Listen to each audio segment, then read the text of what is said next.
Vamos a empezar ya de lleno con los temas y tareas de la semana 1, ¿te late? Acuérdate que estamos en el módulo 4, textos y visiones del mundo, y como ya te dije, se trata de lectura y literatura. Y para algunos de ustedes quizá salga esta siguiente frase: es que yo no leo, a mí no me gusta leer y no le entiendo. No te preocupes, para eso estamos aquí. Vamos a comenzar a cultivar este hábito de la lectura y de la comprensión de textos, y vas a ver, te vas a dar cuenta que estás más cerca de la literatura de lo que habías pensado, y ahorita te voy a explicar por qué. La unidad 1 de nuestro módulo Textos y Visiones del Mundo se llama Literatura, Arte y Expresión Comunicativa. Y bueno, pues me gustaría que primero revisáramos qué es este concepto de la literatura, ¿verdad? Porque vamos a estar revisando literatura a lo largo de todo el módulo.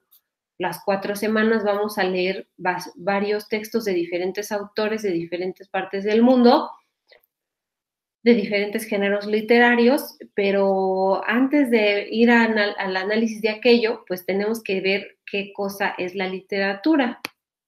A ver, tú compárteme, por favor, lo que tú piensas que es la literatura.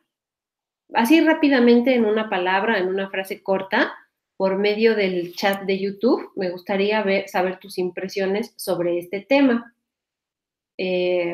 Vamos a ver. Me preguntan por mis gatos, por ahí andan, ya ven que luego se ponen a llorar, así que no se espanten, ¿eh? Aquí ya acabo de ver uno. Eh, Bueno, no sean tímidos, compártanme sus comentarios sobre lo que piensan que es la literatura. Mientras, pues no sé si a ustedes se les... A ver, dice Lau Galván, dice, es el arte de usar palabras escritas. Exactamente. La literatura, como ustedes pueden darse cuenta, más o menos de acuerdo lo que se escucha, viene de la palabra letra, ¿no? Literatura y letra son dos palabras que se parecen mucho. Entonces, uno puede irse con la finta. Me gusta usar esa frase de irse con la finta, no sé si la usan en toda la República Mexicana. Uno se puede ir con la impresión, con la idea de que la literatura es lo que está escrito, lo que tiene letras, ¿no? Y sí, una parte de la literatura es escrita, está conformada por letras, pero hay otra literatura que no precisamente está conformada por letras escritas, y ahorita lo vamos a revisar. Aquí preparé unas cosas, unas imágenes. La literatura, bueno, pues es como dijo la compañera, eh, es el arte de componer obras habladas o escritas. Ahí yo ya le agregué esa frasecita, habladas o escritas. ¿Por qué? Porque la literatura es el arte de componer por medio de las palabras, ¿sí? Y cuando tú compones por medio de las palabras, pues estas palabras, ¿de dónde salen? Salen de tu boca, ¿no? Y también las puedes escribir. Entonces, si tú compones algo hablado o escrito, estás haciendo literatura. Obviamente lo debes de componer con arte. ¿Qué quiere decir arte? Arte quiere decir que esté organizado de una manera que se comprenda, que se entienda y además que te transmita algún tipo de emoción. Esta puede ser la emoción de que te transmita belleza, o de que te transmita miedo, o que te transmita suspenso, drama, etcétera, ¿no? Entonces, tú puedes componer eh, obras habladas o escritas, bien compuestas, con arte, y esas van a ser literatura. Ejemplo, a todos nosotros, yo no creo que haya una persona en este mundo que no le guste una canción, ¿verdad? Una canción. Piensa en tu canción favorita. Cualquier canción que nos guste es parte de la literatura. a pesar de que digamos, no, pues es música maestra porque hay instrumentos, etcétera. Sí, pero si tú pones aparte la música y te quedas solamente con la letra, sí, con la letra de la canción, esa letra es un poema. Es más, si tú buscas en internet la letra de tu canción favorita, está en verso, ¿no? ¿Sí o no? Está en pequeñas frasecitas, se van cortando una a la otra, se repiten los coros, los estribillos, etcétera. Eso es un poema y ya bueno, no sé si antes o después, pero bueno, ya cuando está conjugada con la música, pues ya se convierte en una obra musical, pero cuando no tiene la música es un poema y un poema es literatura. Y una canción tú la puedes cantar sin música, ¿verdad? Es como si estuvieras recitando un poema. Entonces ahí tú ya tienes un acercamiento a la literatura, aunque tú no lo hayas querido así. También cuando estás eh, acercándote a, a la lectura de cómics, a muchos jóvenes les gusta leer cómics o mangas, que también cuando son japoneses se llaman mangas, ¿no? Bueno, estos cómics tienen dibujos, ¿no? Eso es su principal característica. Pero esos dibujos se comprenden, o esas historias se comprenden gracias a los diálogos que hay entre los personajes, ¿verdad? Bueno, pues esos diálogos, ¿a poco no? Son letras, son composiciones escritas o hasta habladas, se puede decir, ¿no? Eso también es parte de la literatura. Muy bien. Punto número 3. A todos, yo creo que a todos los que estamos aquí en esta sesión síncrona, nos gustan las películas o las series de televisión, ¿verdad? Nos gusta, pues tenemos una película favorita o tenemos una serie favorita. Muy bien, esas películas o esas series no pudieron haber sido no se pudieron haber representado, o sea, los actores no podrían haberlas estado actuando si no hubieran tenido antes un guión, un libreto, o sea, un librito donde les ponen lo que tienen que decir y les ponen qué escenografía va a estar y qué vestuario van a usar y cómo va a estar su personaje en ese momento, si va a estar sentado, parado, etcétera, ¿no? Ese librito que les dan a los actores es un libreto o un guión y también forma parte de la literatura, porque son obras escritas o habladas y están compuestas, están organizadas con arte. Entonces ya viste cómo todos estamos cerca de la literatura en muchos momentos de nuestra vida. Y te decía, pueden ser escritas o habladas, ¿no? Entonces yo aquí puse este parrafito que también encuentras en la mochila, pero aquí lo puse un poquito más grande, ¿no? Puse que la literatura ha acompañado al ser humano desde el inicio de su existencia. Aunque la palabra proviene de una raíz que significa letra, no precisamente inició la literatura con la escritura. Las primeras manifestaciones de la literatura fueron por medio de la tradición oral o del lenguaje hablado, como los cantos y la poesía. Y a eso me remito aquí a estas dos imágenes que están aquí, Calíope, que es la diosa griega de la poesía o de los cantos, ¿verdad?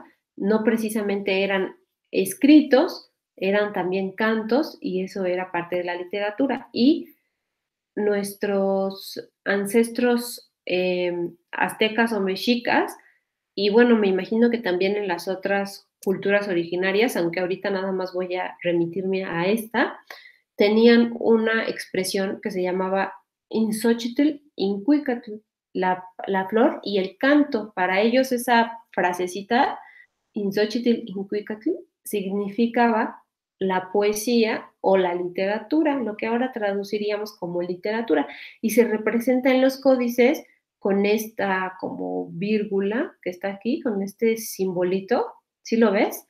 Como un ganchito, que es como una palabra bonita, una palabra florida, de hecho aquí está representada una palabra florida que sale de la boca de alguien y bueno, pues ahí te das cuenta que era una poesía pues una cosa hablada, ¿no? Una cosa oral.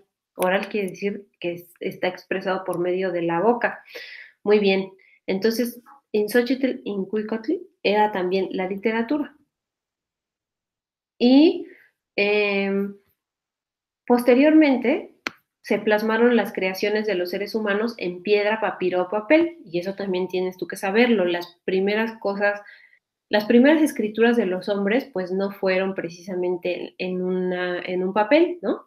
Lo inscribían en las piedras, en maderas, y ya después cuando fueron especializándose o siendo más prácticos, ya lo hicieron en papiro o papel. Y la literatura escrita se popularizó, o sea, ya se prefirió hacer la literatura escrita por medio de, a partir del desarrollo de la imprenta en el siglo XV, aproximadamente en 1450. O sea, fíjate todo lo que tuvo que pasar la humanidad desde que comenzó hasta el año 1450 para que dijeran, tomaran la iniciativa de, bueno, ahora ya mejor lo vamos a hacer, la mayoría de lo que hagamos en literatura lo vamos a hacer impreso, con libros, ¿no? Los libros se hacen con ayuda de una imprenta. Pero bueno, ¿qué pasa ahora? Ahora ya tenemos nuevas tecnologías y precisamente por eso nos hemos ahorrado también la existencia de los libros muchas veces y la literatura no solo es una literatura oral o impresa, sino también la podemos manifestar a través de herramientas digitales como los blogs, los videoblogs, las animaciones y la literatura que le dicen literatura transmedia. Es una palabra chistosa, pero que significa que, por ejemplo, tú puedes empezar una historia así escrita en la pantalla, pero después te puede llevar a continuar la historia en un video o te puede pedir que tú la continúes por medio de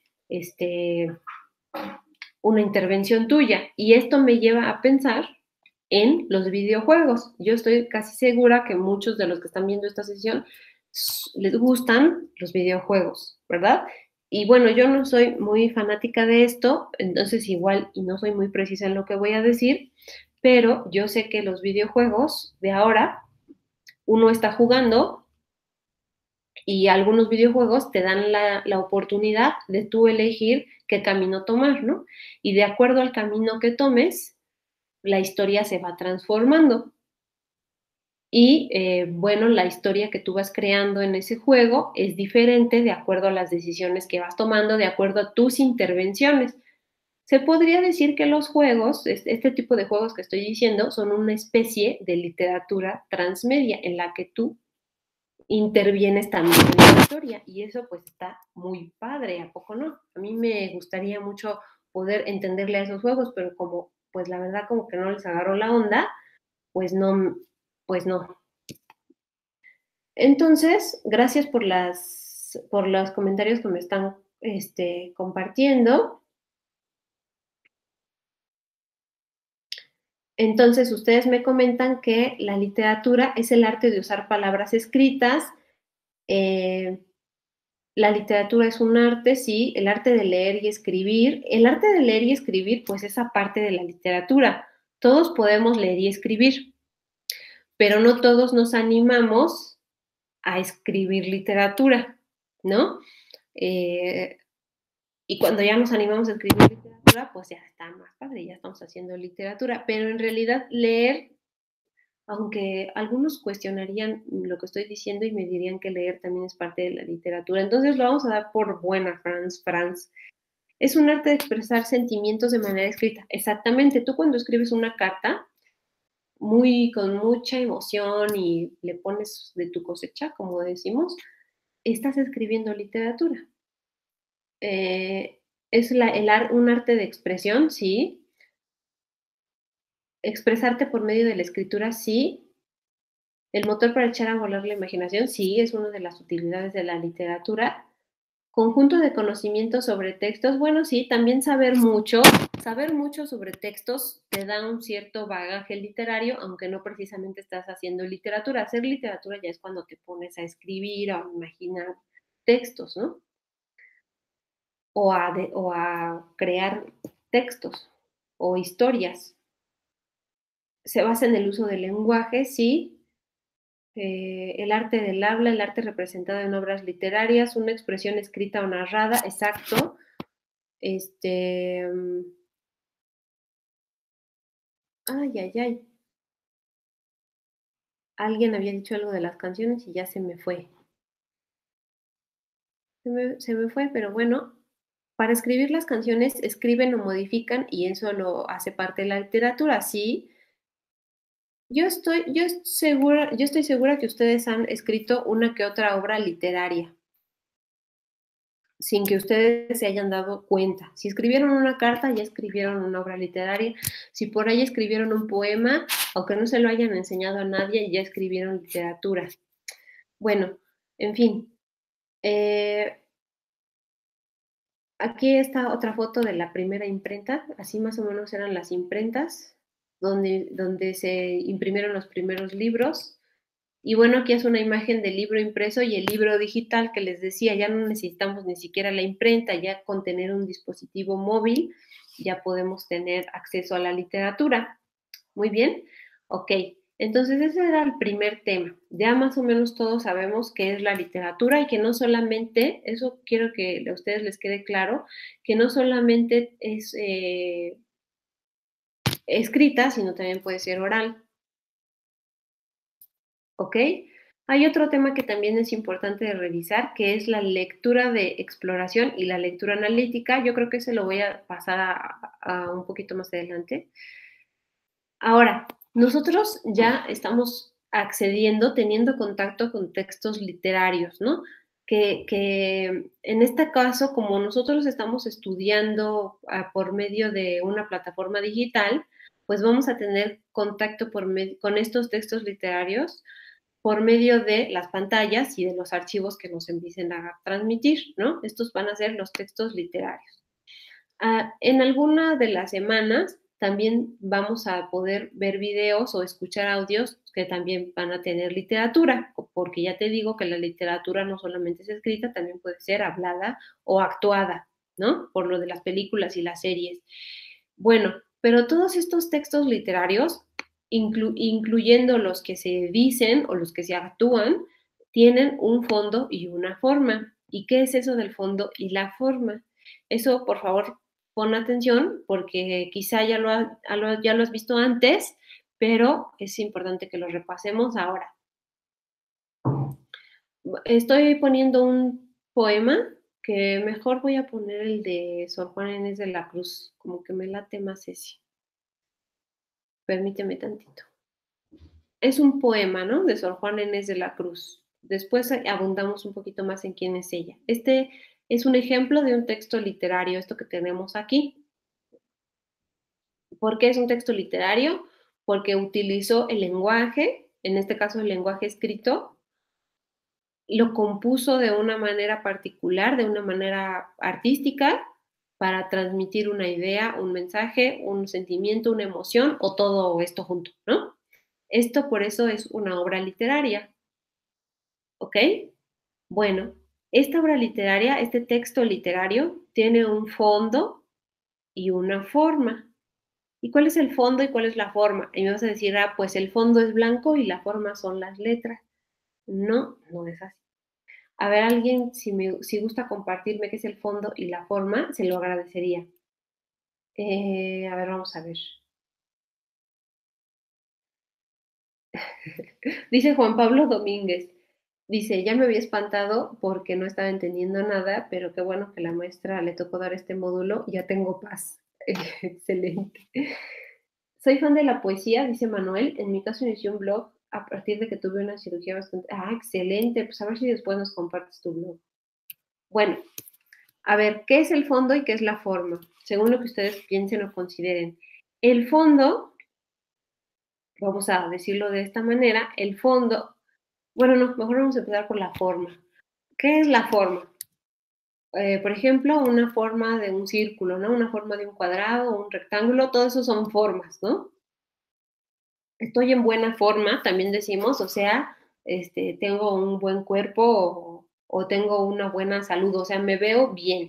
Entonces, en un texto literario, la forma también es lo que se ve, que sería en este caso los versos de los que está formado este texto literario. Este texto literario está formado en versos. Estos versos conforman estrofas, que serían este conjunto de versos.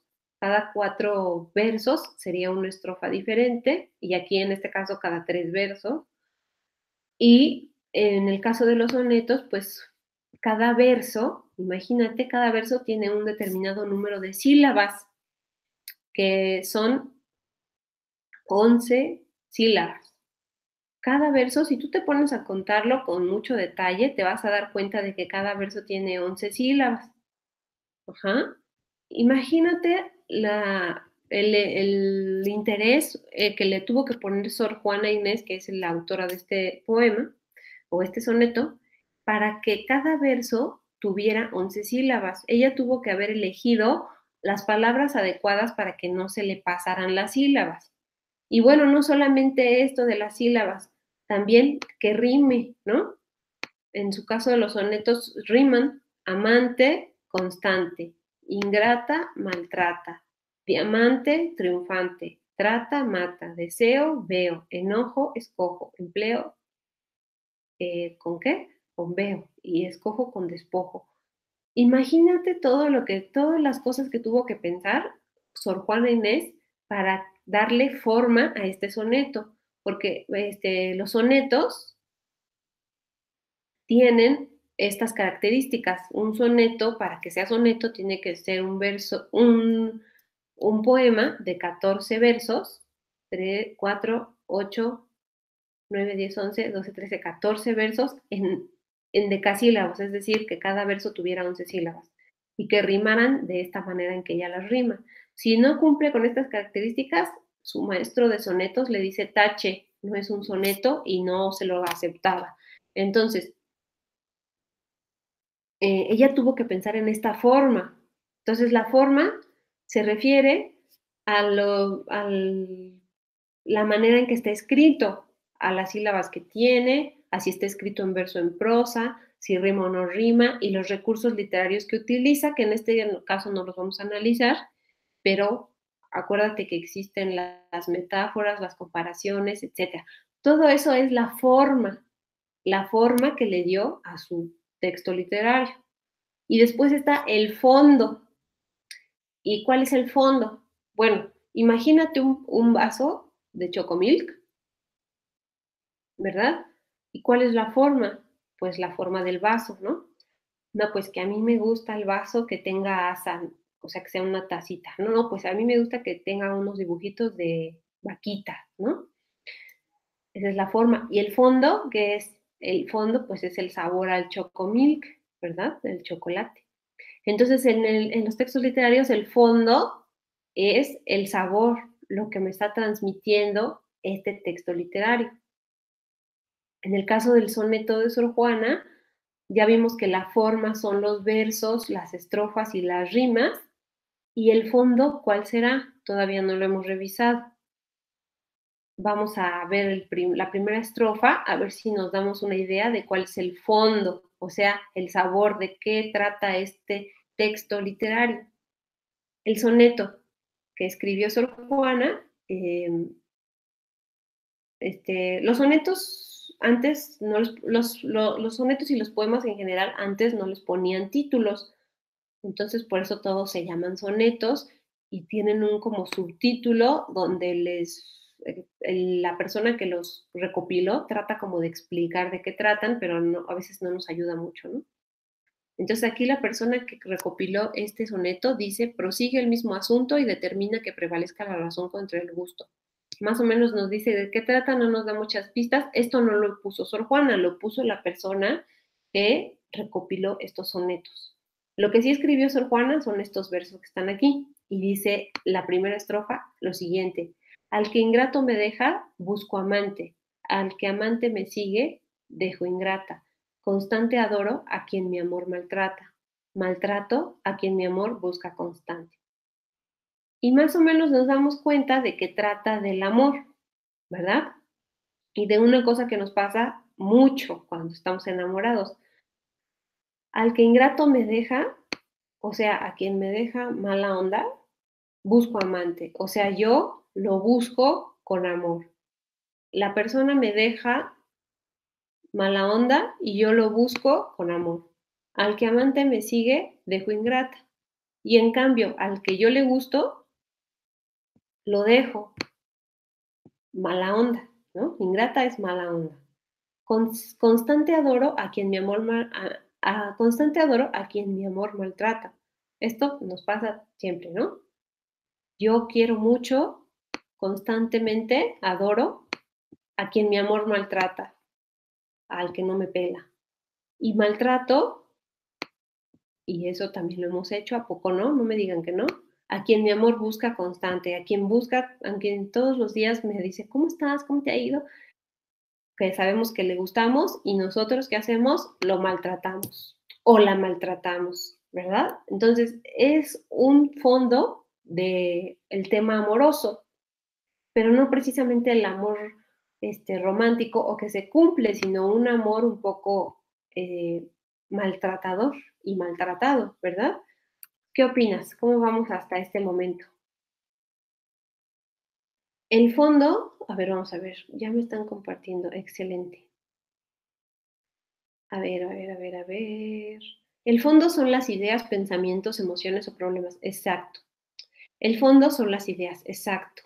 Lo que el autor quiere comunicar. Sí. El fondo son las ideas y la forma es la manera en la que se escribe. Sí. La forma es la estructura del texto. Sí. La manera en que está escrita. Sí. El fondo es el tema principal. Sí. La forma es la manera en que está escrita. Sí. Todo sí. Excelente. Me encanta. El fondo se refiere a las ideas, pensamientos y emociones. Exactamente. La forma es cómo está escrita y cómo proyecta las ideas. El fondo es lo que nos quiere compartir. Exacto. La forma es la estructura del texto. Sí. El fondo, las ideas. Exacto. Y ya ustedes me comentan que este soneto trata de la desilusión, del amor no correspondido, del desamor, del amor y el desamor. Excelente, sí, es verdad. Es más, ya terminó, no es cierto. Ustedes son muy, muy inteligentes, encanta esto. Entonces ya sabemos qué es el fondo y la forma, ¿verdad? El fondo, lo que me quiere transmitir, la forma, la manera en cómo está escrito. Excelente. Bueno, todos los textos tienen un fondo y una forma. Ya vimos cuál es la forma de este y su fondo. Hay otros textos que vamos a leer, por ejemplo, que tiene una forma completamente diferente, ¿verdad? No está escrito para nada en versos, está escrito en prosa, de corrido. Este del perro y el cocodrilo también está en versos. Este otro que también se va a leer, igual, una forma diferente, ¿verdad? No está escrito en versos, está escrito en prosa. Y este está escrito en verso y unos versos muy largos, pero no te espantes, nada más estamos así viendo rápidamente. Y la forma, pues, perdón, la forma está escrito en versos y el fondo, pues todavía no sabemos. Eso lo vamos a ir descubriendo a lo largo de la lectura. Muy bien, ya vimos que los textos literarios tienen fondo y forma. Muy bien, ahora, todos los textos literarios, pues, tienen o corresponden a un género literario. Y hay tres: narrativo, lírico y dramático. Y esto lo vamos a ir revisando, lo vamos a ir desentrañando a lo largo de las 4 semanas. Y hoy se va a empezar como a revisar de manera somera. Entonces, hay una imagen que yo tengo por aquí sobre este tema de los géneros literarios. Sí se está viendo, ¿verdad? Sí. Los géneros literarios son narrativo, lírico y dramático. Y de manera muy eh, eh, somera lo voy a explicar y ya después, conforme vayamos avanzando, pues vamos a ir profundizando. Todos los textos literarios, acuérdate que los textos literarios no solamente son escritos, sino también pueden ser hablados, ¿eh? Por favor, eso siempre tómalo en cuenta. Eh, aunque diga textos, no importa, no tienen que estar escritos. Pueden ser hablados o de tradición oral, como decimos. Todos tienen que entrar en uno de estos géneros, narrativo, lírico y dramático. Como ahora decimos los géneros, ¿no? El género masculino, el género femenino y los otros géneros que existen en nuestra diversidad sexual, ¿verdad? Pues también los textos tienen sus géneros, ¿no? No son masculinos ni femeninos, sino que son narrativos, líricos y dramáticos. Ellos también se dividen en géneros y cada género tiene sus propias características. Por ejemplo, el género narrativo es el que nos cuenta sucesos, nos relata sucesos. El género narrativo se identifica con los cuentos. De hecho, aquí viene al final, cuentos, novelas, fábulas, leyendas, mitos. Cada que tú cuentas algo, estás incursionando en el género narrativo. De tal manera que tú puedes decir que el cuento de la Caperucita Roja es un género narrativo. Una novela que estés leyendo, no sé, Cien años de soledad o alguna de estas novelas de Harry Potter, de El Señor de los Anillos, de los Juegos del Hambre, ¿cuáles otras están ahora de moda? Las de Convergente, Divergente, Insurgente, y todas estas, Bajo la misma estrella, son novelas, ¿no? Todas son género narrativo. Leyendas y mitos que también nos gustan mucho. La leyenda del Popocatépetl y el Iztaccíhuatl para los que vivimos aquí cerca del centro del México, o las otras, la leyenda de La Llorona, que todos conocemos, todas estas pertenecen al género narrativo porque cuentan o relatan un suceso, ¿ok? Y aquí dice que están escritas en párrafos.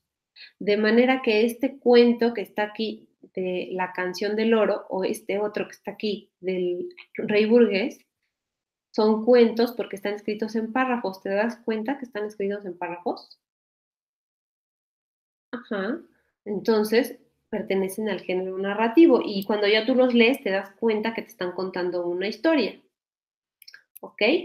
Bueno, después tenemos al género lírico o poesía, también le podemos decir. Lírico o poesía.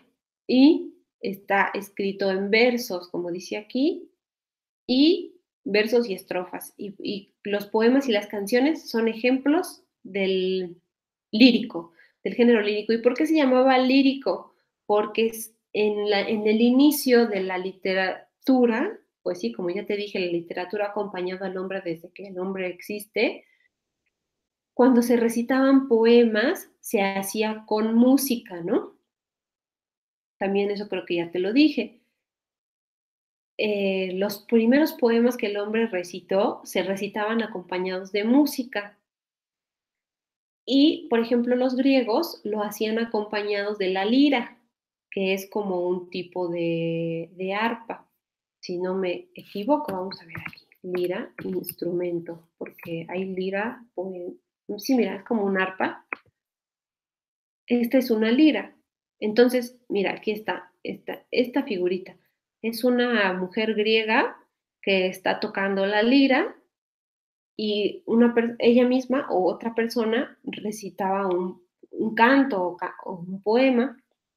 Entonces, como esta expresión literaria se le llamaba género lírico, porque se expresaba con lira, y después ya lo conocemos como poesía, pero es exactamente lo mismo, es lo que está escrito en versos o estrofas, y los poemas y las canciones están y tienen que ver con el género lírico, ¿no?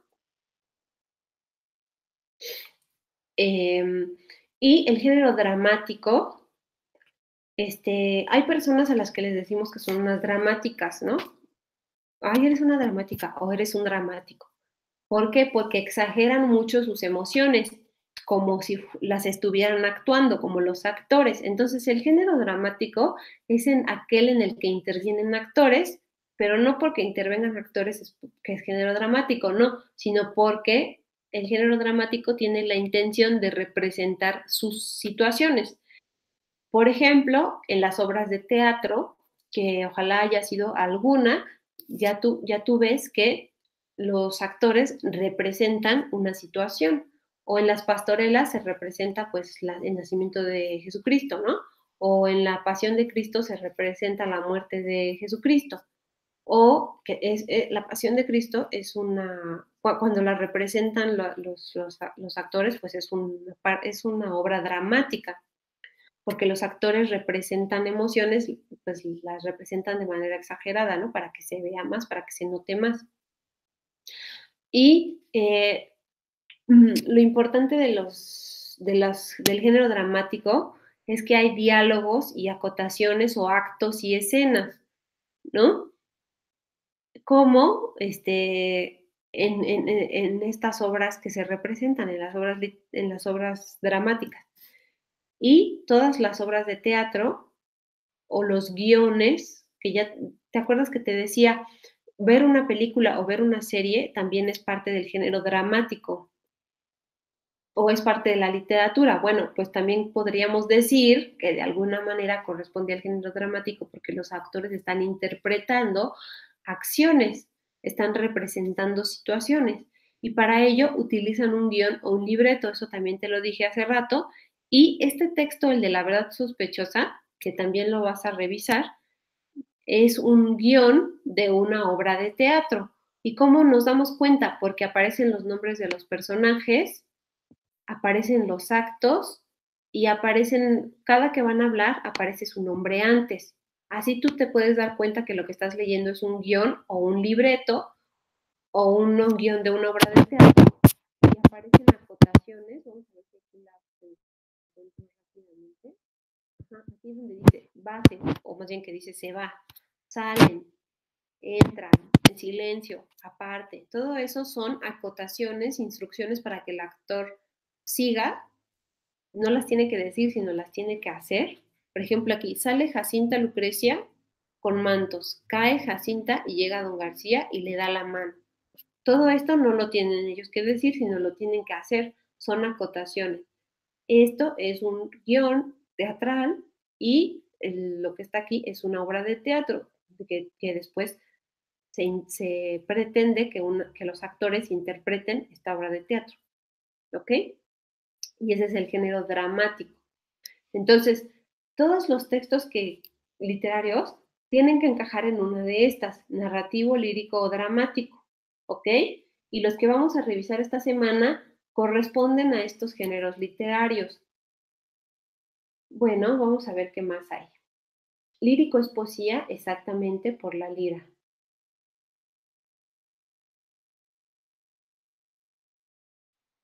Estos 2 días con su explicación, mis ganas de abandonar y llorar han ido desapareciendo. No, pero ¿cómo abandonar? No inventes, si nada más llevas 2 días del curso. No, no hay que darse por vencido, por favor.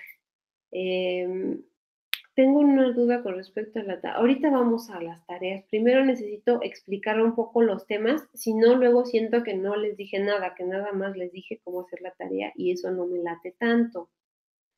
Este, Las acotaciones son las indicaciones que vienen entre paréntesis, es correcto. El género dramático se puede poner como un guión para cine, es correcto.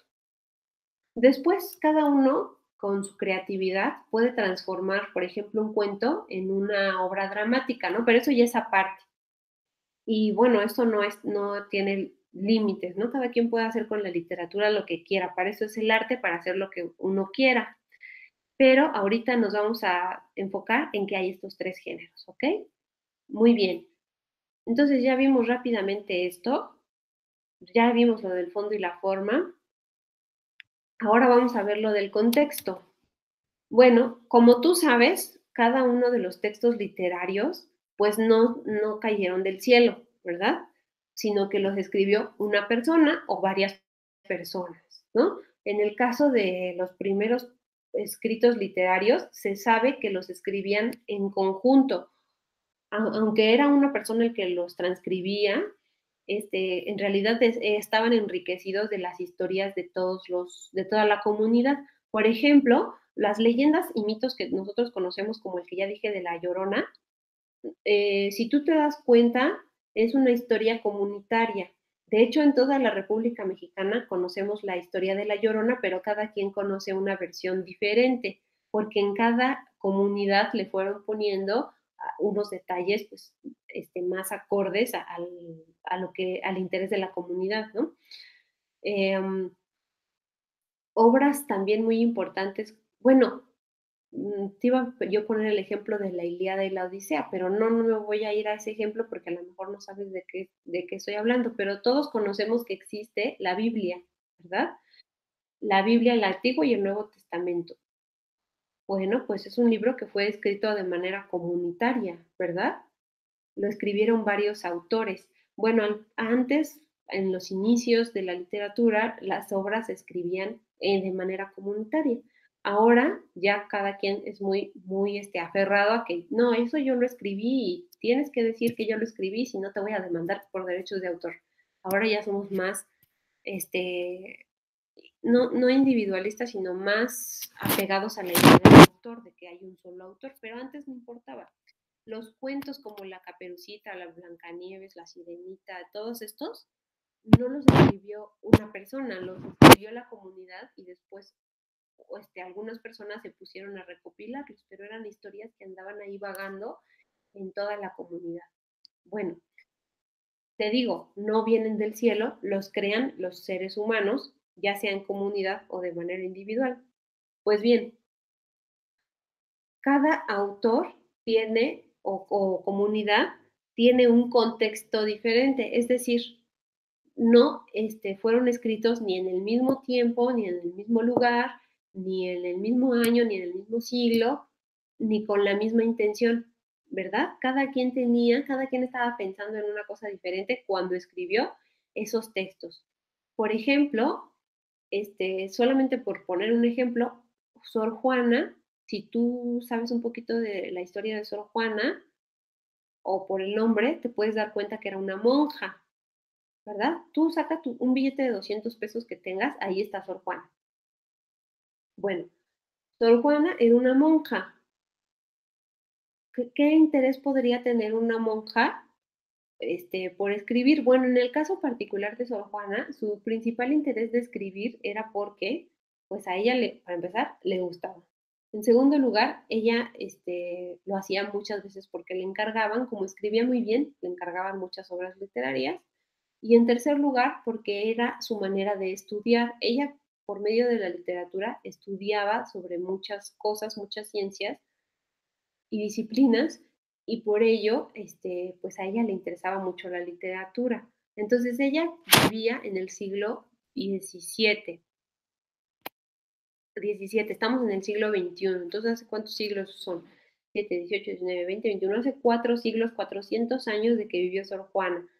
Evidentemente, una mujer religiosa, interesada en muchas disciplinas, de hace 4 siglos, no se parece en nada a lo que estamos haciendo ahora nosotros, ¿verdad? Entonces ella tenía un contexto completamente diferente. Es más, en esa época en que existía Sor Juana y estaba escribiendo, ni siquiera México era independiente, porque ella vivió en los años de 1600 y la independencia fue hasta 1800, entonces ni siquiera había una independencia de México, ni siquiera se podría decir que era México, por lo tanto es un contexto completamente diferente. Al igual que el de Juan Ruiz de Alarcón, que era coetáneo de Sor Juana, o sea, era su contemporáneo. En cambio, Rubén Darío, que escribió de la canción del oro y el rey burgués, tienen un contexto diferente, ¿verdad? Rubén Darío vivió en el siglo XIX, creo que también vivió a principios del siglo XX, ahorita lo corroboramos, ya nada que ver con la época novohispana, porque además él ni es mexicano, él es nicaragüense, o sea, de Sudamérica o de Centroamérica, y ni siquiera él estaba, pues, o más bien, él vivió mucho tiempo en Europa, entonces pues tenía influencias de otros lugares, ¿no? Sor Juana nunca salió, creo que solamente vivió aquí en la Ciudad de México y en el Estado de México. Creo que nunca jamás visitó otro estado de la República.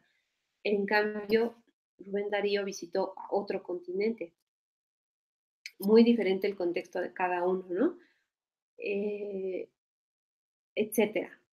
Entonces, cada texto está determinado por el contexto, por la situación en la que está producido. Por ejemplo, si ahorita tú escribieras un poema de amor, no escribirías un soneto, estoy casi segura, escribirías de otra manera y utilizarías otras palabras. Por lo tanto, cada contexto determina también la obra literaria.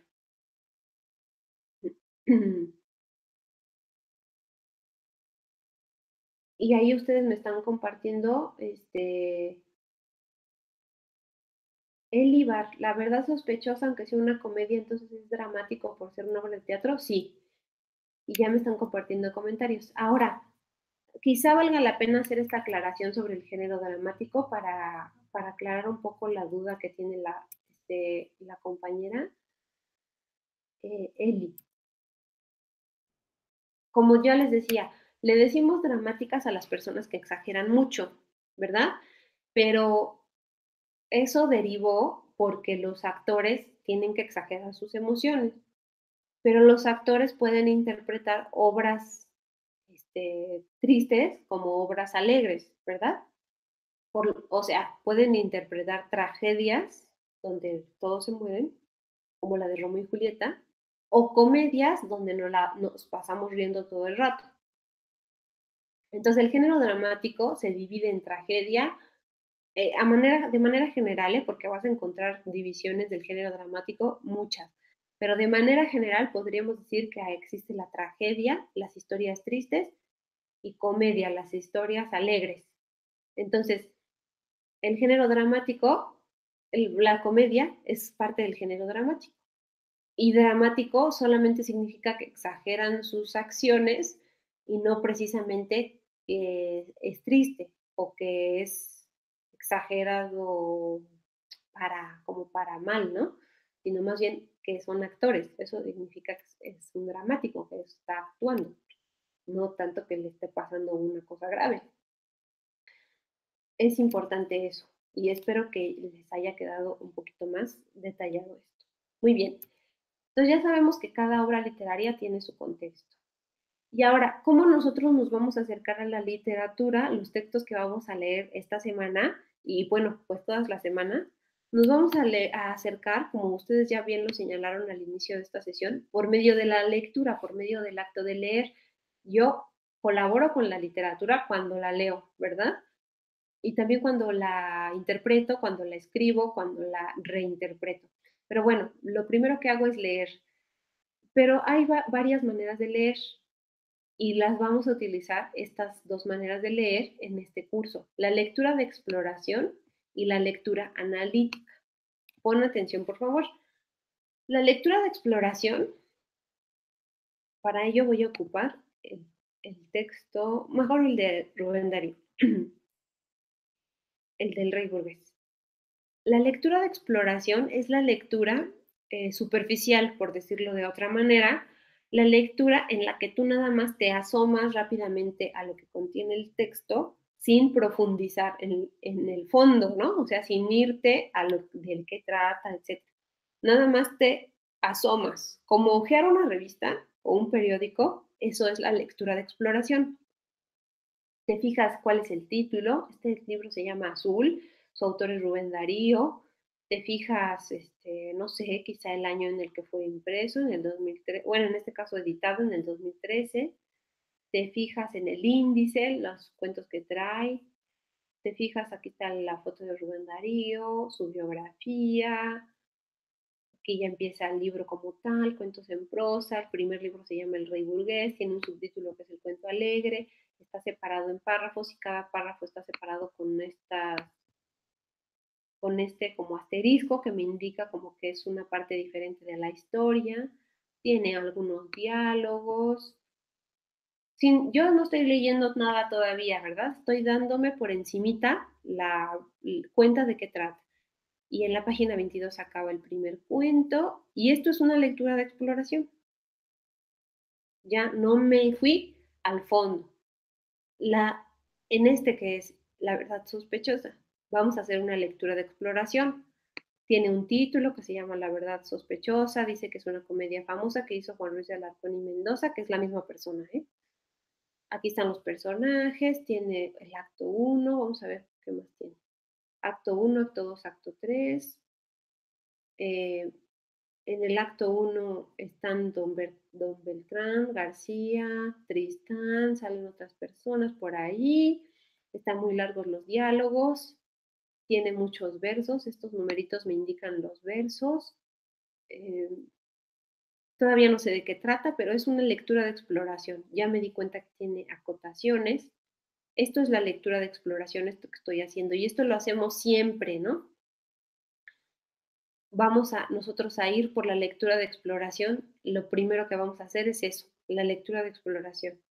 Y después ya viene la lectura analítica, que es ahora sí ir verso por, bueno, leerlo todo, del inicio al fin, tratar de comprender lo que no voy entendiendo, ver de qué trata, hacer una anotación cuando ya le entendí de qué trata. Quizás si ya me doy más a la tarea, contar los versos, las estrofas, la rima, dónde está la rima, buscar más sobre la persona que escribió esto, que en este caso es Sor Juana Inés de la Cruz, buscar sobre su vida, buscar alguna interpretación de lo que se trata este poema. Eso ya es la lectura analítica, ir más al fondo. Tú vas a ir realizando estas dos lecturas. Cuando la lectura de exploración no te ayude para hacer tu tarea, entonces te vas a tener que ir a la lectura analítica, ¿sí? En algunas tareas solamente con la lectura de exploración va a bastar, pero en otras vas a tener que ir a la lectura analítica. Muy bien, entonces así termina la revisión de los temas de esta semana.